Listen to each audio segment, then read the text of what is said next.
Magandang araw sa inyong lahat. Salamat sa patuloy ninyong pakikinig at pagtitiwala.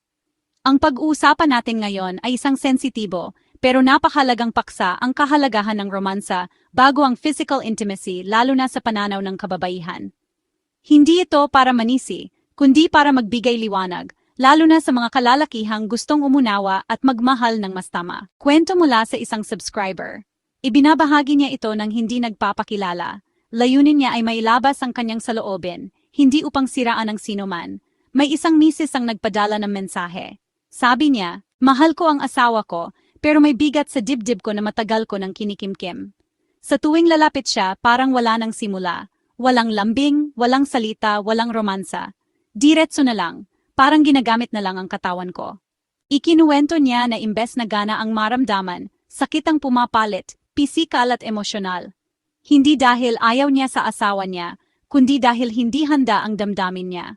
Ang gusto lang naman niya ay maramdaman muna na mahalaga siya. Isang yakap na hindi humihingi ng kapalit, isang tanong na pagod ka ba, isang simpleng lambing na magsasabing ikaw muna bago ang gusto ko. Ngunit nananatili siyang tahimik. Nahihiya siyang magsalita. Natatakot siyang baka isipin ng asawa niya na maarte siya, malamig o hindi na nagmamahal. Kaya pinipili na lang niyang magtiis kahit unti-unti siyang napapagod at nauubos. Bakit napakahalaga ng romansa bago ang intimacy?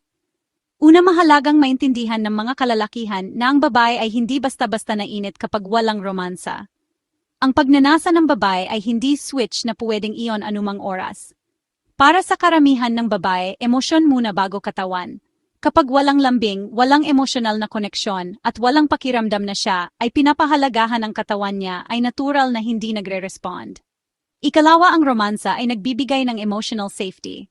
Kapag may romansa ang babae ay mas nagre-relax, mas bumababa ang takot at kaba, at mas nagiging bukas ang damdamin. Kung direkta agad sa pisikal na lapit ng walang romansa ang katawan ng babae ay maaring mag-shutdown. Imbes na saya, ang mararamdaman ay pressure discomfort o sakit gaya ng naranasan ng misis sa kwento. Ikatlo, ang romansa ang sukatan ng intensyon. Kapag may romansa, malinaw sa babae na hindi lang siya kailangan, kundi pinipili at inaalagaan. Kapag wala nito at puro pisikal lang ang lapit, ang mensaheng natatanggap niya ay, gusto kita ngayon pero hindi kita alagaan pagkatapos. At sa ganitong pakiramdam, kusang nawawala ang gana. Ikaapat, may kinalaman din ito sa dangal at respeto. Ang romansa ay hindi kahinaan ng lalaki, ito ay lakas.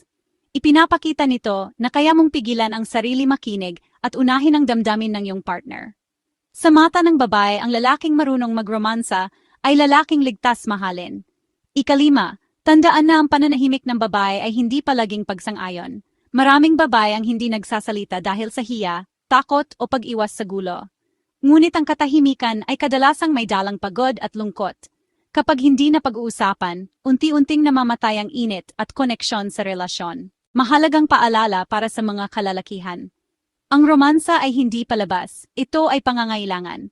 Hindi mo kailangang pilitin ang katawan ng babae, alagaan mo muna ang kanyang damdamin. Kapag may romansa, kusa ang gana. Kapag wala, huwag magtaka kung sakit ang maramdaman imbes na saya. Maraming salamat sa pakikinig hanggang dulo. Sana ang kwento at paliwanag na ito ay makatulong para mas maunawaan natin ang isa't isa.